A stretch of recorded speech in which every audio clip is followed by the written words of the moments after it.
Okay, good evening, people. So this is the video of Unit 3. I am going to share my screen right away, which is this one. Okay, so I hope everybody can see the screen.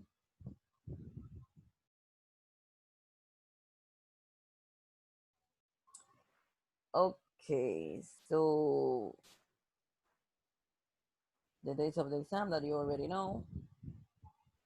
Maybe on Monday, um, I we could do a little soon, a little meeting, because I have some information to give you.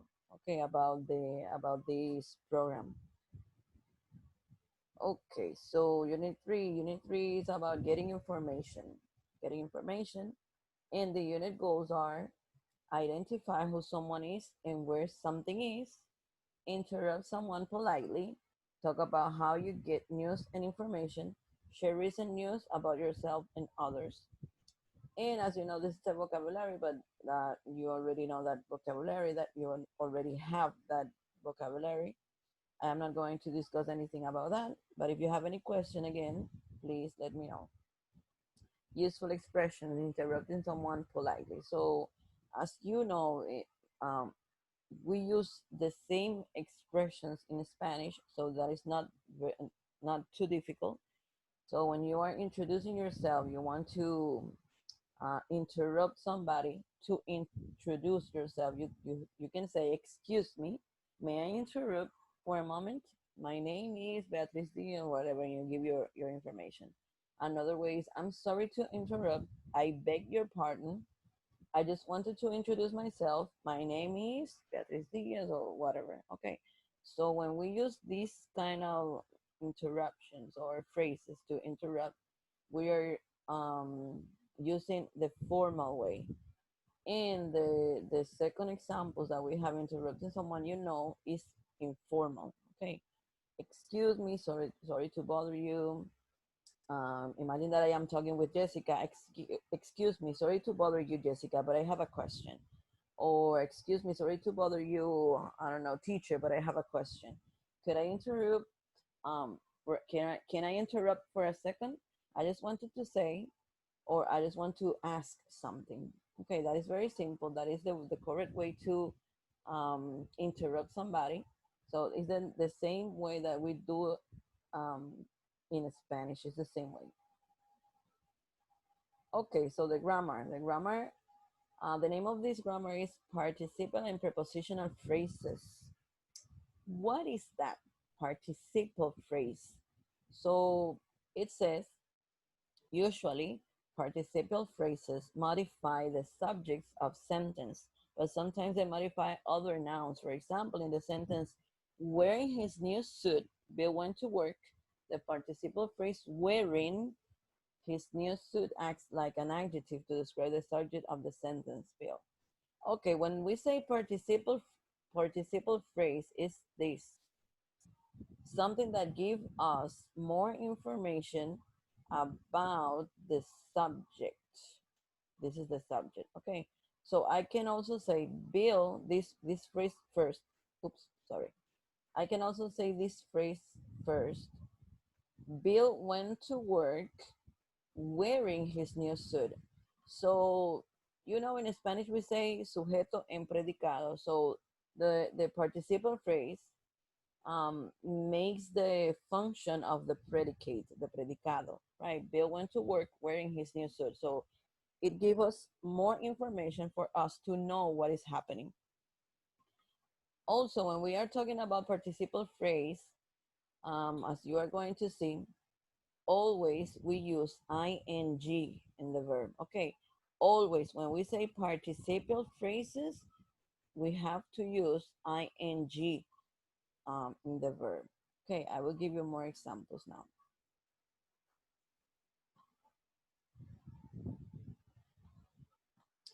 Okay. Okay, what is an example of a present participle? So you have always heard about past participle, but when we say present participle is the verb with ing. Okay, so when we say What is a present participle? So it's the verb when you add to the verb ing. Okay. For example, we have example here. Eat is the base form of the verb to eat, and the present participle is eating. Okay, so when we say present participle, is the gerund, is the verb with ing. Okay, present participles always end in ing. Other examples of present participles include swimming, laughing, playing, working, eating, cooking, sleeping, everything with ing, right?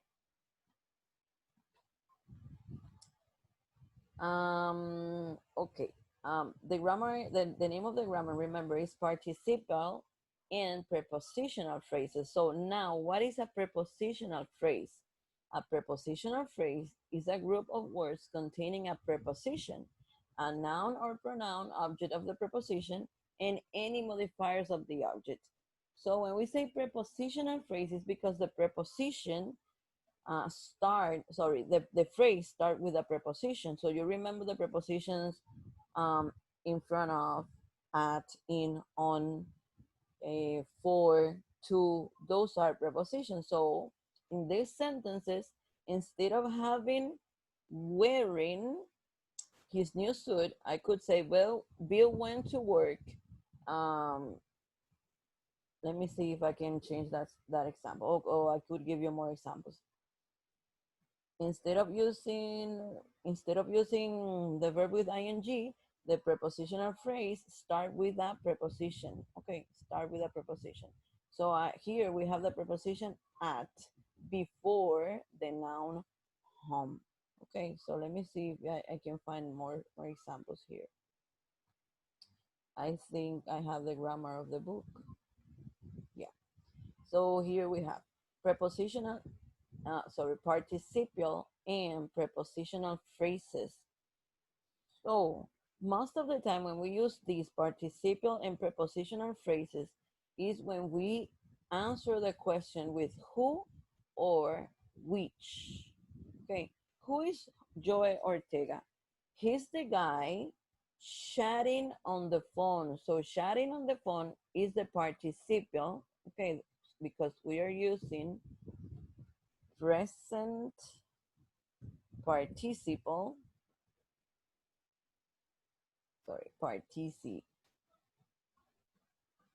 present participle, and another way is he's the guy on the phone, So we have here on the phone. On is a preposition. That is why this sentence is called prepositional phrase. Okay, so the first one is participial phrase because we are using a present participle. Okay, so let me join. This is this participle phrase, and this is this one, prepositional phrase.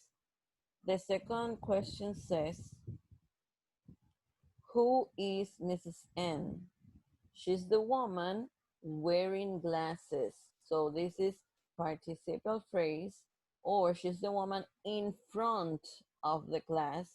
This is in front of, remember that is a preposition. So you remember the preposition of place, in front of, between, behind, across from. So those are prepositions, okay? So as you see here, this is the subject, sujeto, and this is the predicate, predicado. So we are giving more information about the thing that we are being asked for. Which books are mine? They're the ones lying on the floor, participial phrase, or in the drawer. In, remember, is a preposition. So this is a participial phrase, and this one is a prepositional phrase. Okay. Okay, so the second part of this grammar Here you have a group of prepositions. You have you have that in your books. Okay, so those are a group of prepositions against the wall, alongside the house, between the desk, by the board, in the suit, on the table, opposite the floor, under or underneath the tree, with the glasses. So these words that I underlined, those are prepositions. If you don't know the meaning, you can Google them or ask me by the group. Okay. Okay, so this is extended grammar, participle, participle and prepositional phrases. So the rules that we have here, we have the same examples, but we have this group of rules. Use participial and prepositional phrases to identify people and things. Okay, so remember that when we are asked, for example, who is Joe Ortega? So we are trying to identify people. Or we say, which books are mine? In that case, we are trying to identify things. These statements answer questions that ask who, what, and which one. Okay. Present participle, as I said before, the present participle is the verb, the base form of the verb with ing, present participle. Okay, with ing. It follows the noun, it is modifying. Okay, so when they say it follows the noun, it is modifying. So that means that I am modifying this noun. Okay, I am giving more information about the noun. She's the lady talking to the police officer. Okay, they always follow the noun. I cannot say she's the lady with the police talking. No, I have to say she's the lady, lady is the noun, talking to the police officer. Okay, the same here. So I am modifying the noun in this sentence. This is the noun, and right away I have the present participle. Woman is the noun, and right away I have wearing glasses because I am modifying the noun. And here, the ones is the noun lying on the floor. A prepositional phrase starts with a preposition, in, on, by, okay, etc.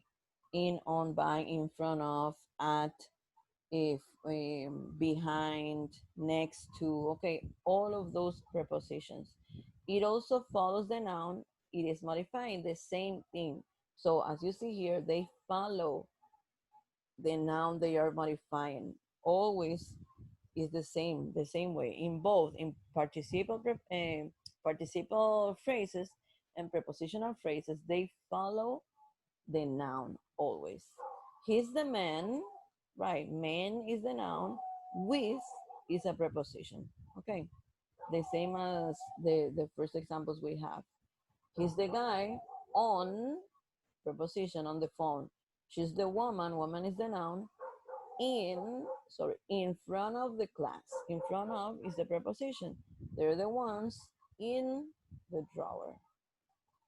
So I think it's clear, but if you have any question, remember always you can ask me in the group. You can watch the videos today or tomorrow, and tomorrow the group will be open again. Okay, so now we're going to see the second grammar. This is a review. Okay, review, because you saw that grammar. I think it was in the last cycle, the present perfect. So the only thing that we are going to do is to review. Okay, so here we are using sentences in positive and okay, here we have only questions. Okay, in this part we have only questions. So as you remember, when we say present perfect, always we form the present perfect with the verb have or has plus past participle. Okay, in these cases, before the past participle, I have to use the subject, as you see in the grammar. Okay, so we have some examples here. Have, the subject, you, past participle, and the complement of the question. Have you heard the news? Have you heard the news? Yes, I have. No, I haven't. Those are short answers. Yes, I have. No, I haven't. Remember, if I make the question with have, I have to answer, in the short answer, I have to use have. Okay, I cannot say, yes, I do, yes, I did. No, yes, I have, or no, I haven't. So in these cases, I am giving more information, but the information is used with the simple past, because when we use the present perfect, is the time is not specific. Have you heard the news? I didn't ask, did you hear the news of last night? No. Have you heard the news? The time is not specific, it's not defined. Um, and here I am giving more information and I am being specific when I heard the news. So I heard it this morning. So when I use this, because I am being specific, I am using simple past. Okay, so you can combine the answer with the present perfect, yes I have, and then giving more information and being specific with the simple past. The same here. What happened? You are asking what happened. ¿Qué pasó? Right. So you are using the simple past. How long have you been a reporter? How long? So I am asking for the time. How long have you been a reporter? I've been a reporter. You can say I've been a reporter for 6 months. So when we use for, we are giving a period of time. 6 months, 2 hours, 2 weeks, 3 years. Okay, for is for period of time. Okay. And when we use, for example, the second one, she's been a reporter since. Since. Okay, so people confuse that word. The pronunciation. They say science, but it's not science. It's since. So when I say since, I am giving when I started doing that.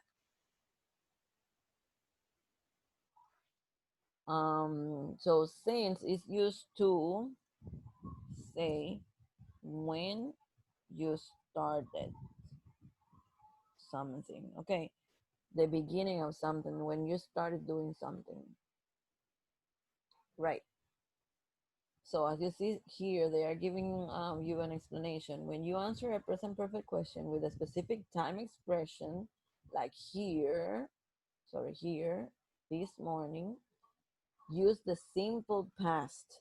Have you heard the news? Yes, I heard it this morning. Okay, when I say I heard it this morning, it's simple past.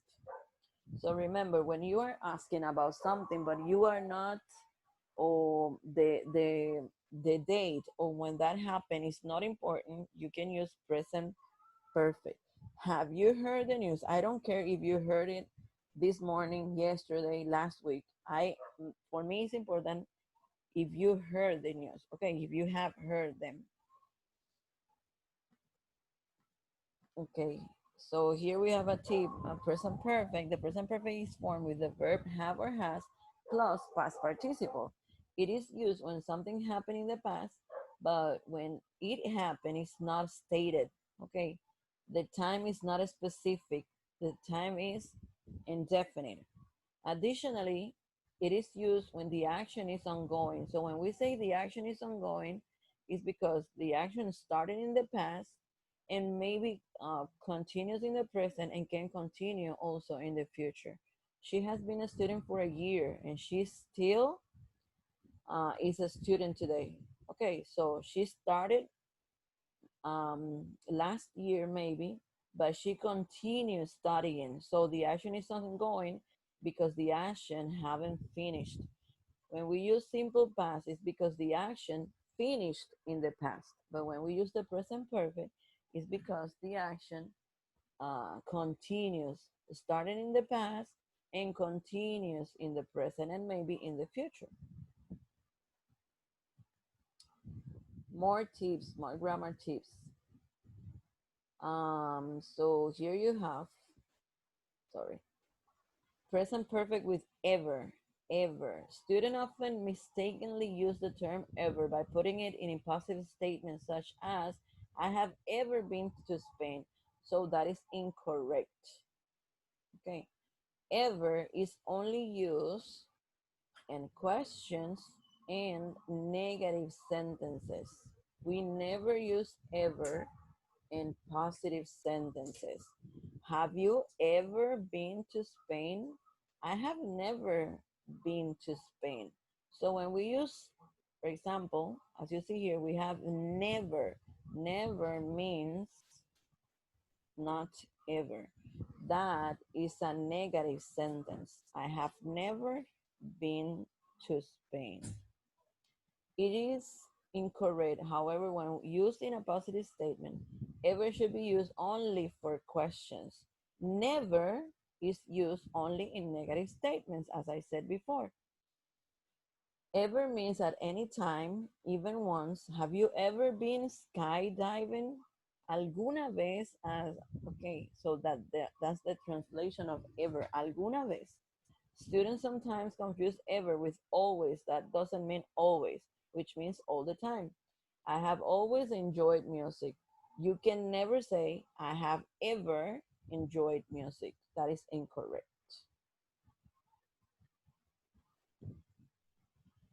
Okay, so this is the extended grammar. This is the extended grammar.